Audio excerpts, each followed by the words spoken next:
Since 2013, I have made 37 sweaters. And so I've decided to start a series where I show you the sweaters that came before this channel. And I will tell you the pattern, the yarn that I used, how it worked out, if I still wear it, all those kinds of things. If you are interested in the particulars about lots of different knitting patterns, then this is going to be the video series for you.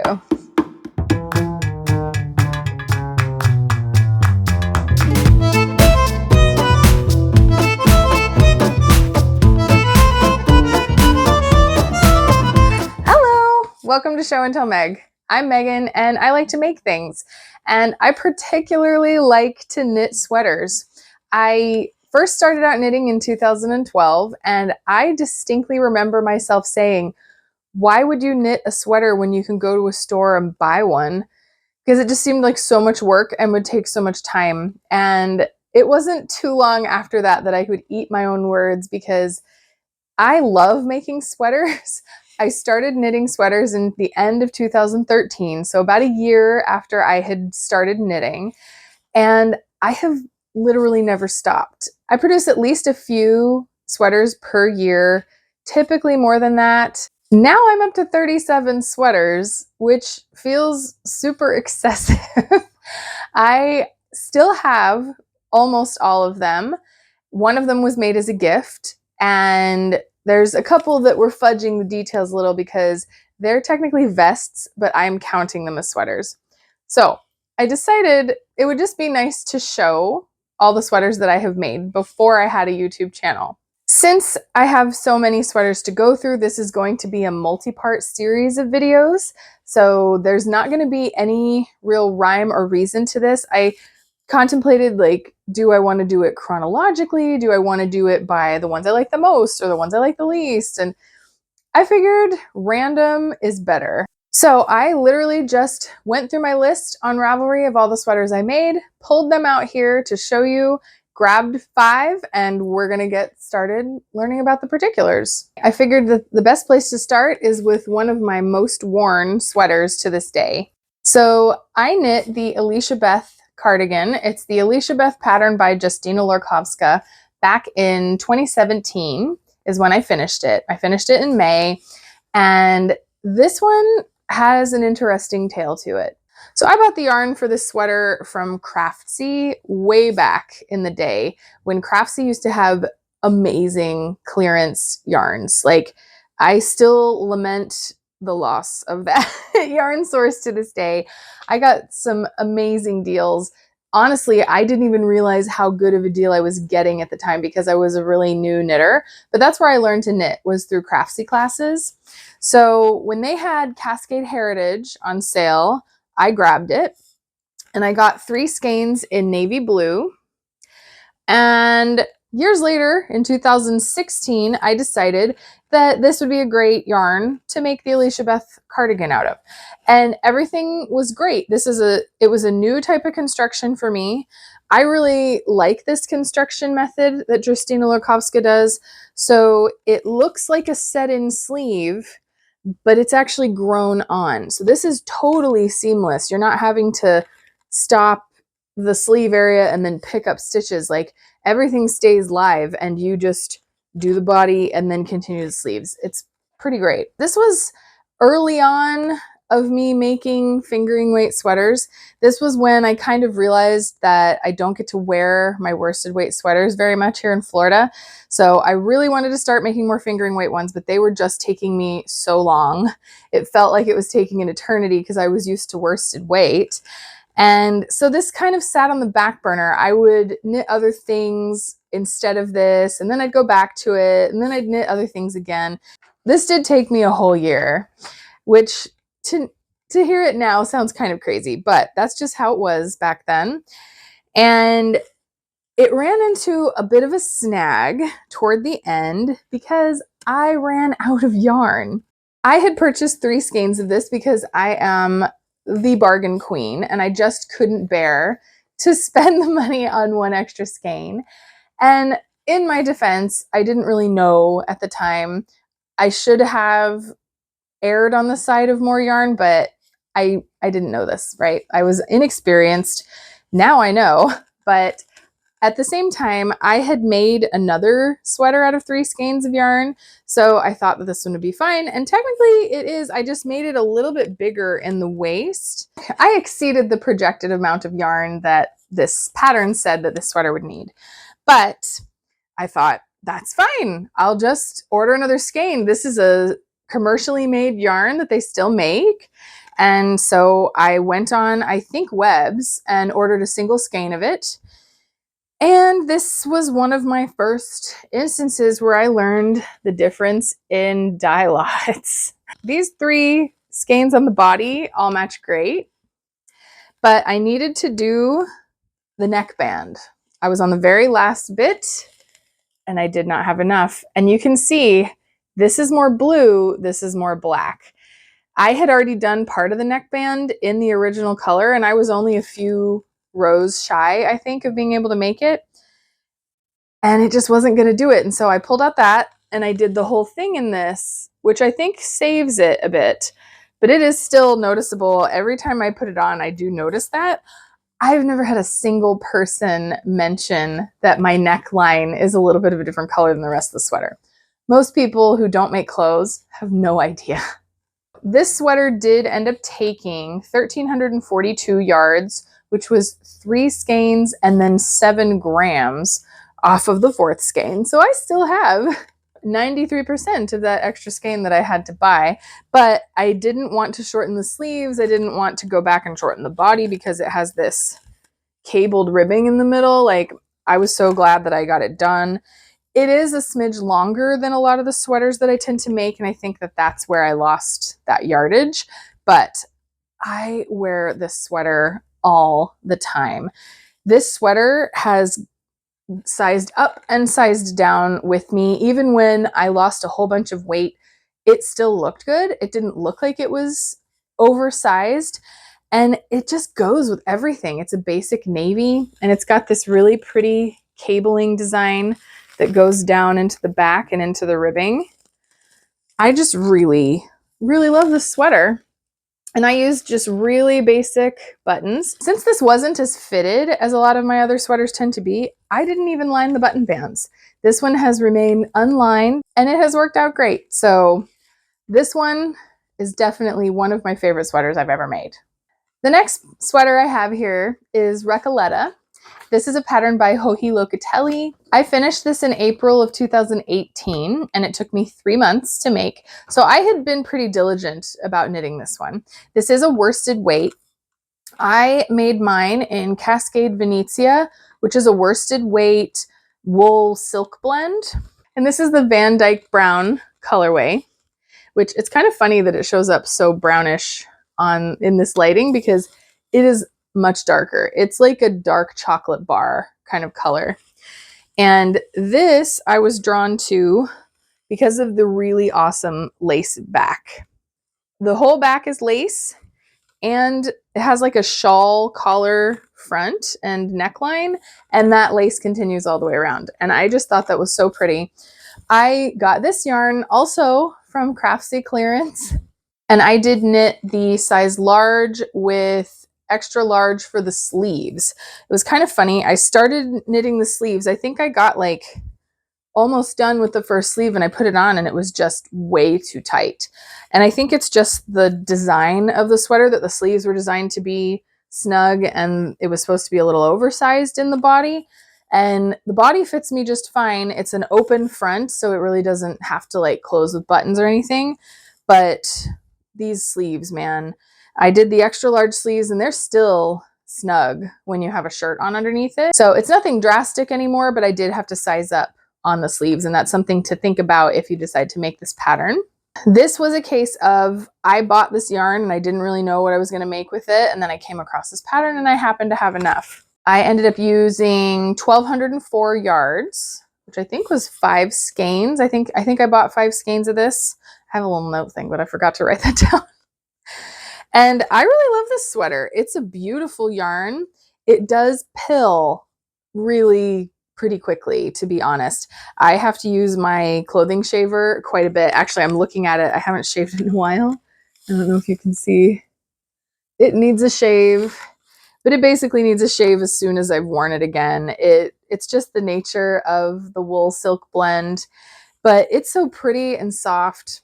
I really don't mind. I just shave it every now and then and we're good to go. But this one, because it is a worsted weight, I don't really get to wear it as often as I would like to because it's just too warm here. But whenever I do, this is a winner. I really am happy with this sweater.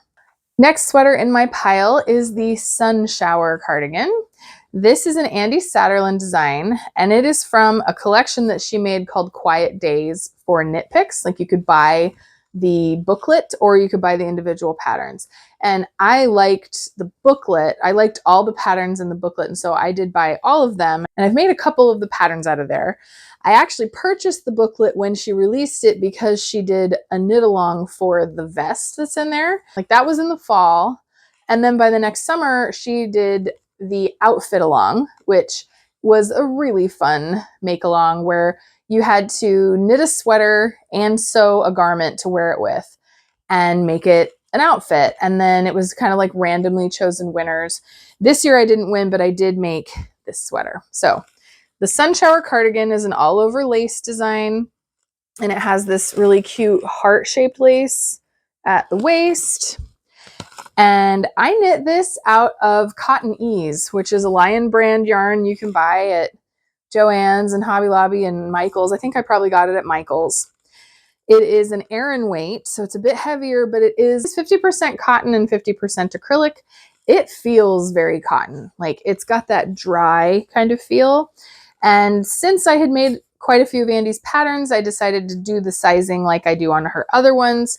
And I did a size large for the bust, and I did angle out to the extra large for the waist. I wish that I hadn't done that now, to be honest, mainly because this is a cotton yarn. And if you've ever knitted with cotton yarn, you know that it grows. So this is now a bit loose, particularly at the waist. Like, the sleeves and everything, they're still pretty fitted, but when you add the cotton to that all over lace design, it just makes it a little too loose for the style. It's supposed to be kind of a cropped fitted 50s kind of shape, but I was particularly proud. I knitted this in a month for the outfit along, and it looked really good with my birds doing the dishes dress that I made for the same challenge. And I made this in July of 2015. I'm not sure if I mentioned the year.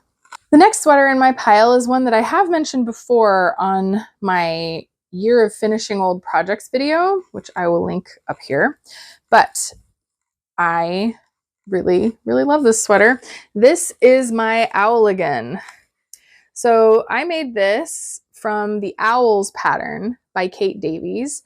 This is a pullover style sweater, the Owls sweater. She does have an Owl Again cardigan pattern, but it's designed with a whole lot more ease. It's a different shape entirely than how the pullover looked. So when it came down to it, I knew that I would be happier with the fit of the pullover, and I decided to have this be my first try at steeking. I made this with Cascade Eco Plus, which is an ecologically conscious wool, and this is a bulky weight, so it was a super quick project. I made this in a month, but I knitted it as a pullover, and it was very fitted. I knew that it was going to be tight as the pullover, but I also knew I was going to be adding really thick ribbing for button bands. So that's where I made up the difference, and then it fit great. I was super pleased with how this came out. The claim to fame of this is these really adorable cables that look like owls. And I gave just one of my owls little button eyes. I think I gave him a name. It was like Hubert or something. I think it was Hubert. But this is the butternut squash colorway, and it's just the perfect mustardy, orangey yellow. I just love this sweater. Again, though, it is a bulky weight wool sweater. So this really only comes out in the coldest times of the year. But whenever it is the coldest times of the year, I do love to wear this. The steeking turned out really awesome, and I've actually never steeked anything again, but this was a great experience. And I did cover the steeked area, the ends that I cut, with this really cute ribbon that's just hand sewn on. So I think it's just a nice extra detail. I really love these purpley buttons that I put on there. Just everything all together. This was a really great sweater. I can absolutely recommend this pattern. It's quick and easy, and it's a great opportunity to try out steeking if you want to make a cardigan. And the last sweater that I have here, I am willing to say is my favorite sweater that I have ever made. So this is the Honeybee cardigan. This is a pattern by Laura Chow, and I knit this over the course of an entire year, but I finished it in May of 2023. I started it, this was a bottom-up design. This is a tonal yarn. I guess I should say that first. This is Art Yarns Milano, and I got this in the Craftsy clearance and then had it in my stash for years, just waiting for the right project, but isn't it a fantastic color? And it's just this really nice tonal green, kind of variegated, you know? But I knitted from the bottom up, and you can see where the colors change. That's where I changed skeins, and it just was really, really noticeable.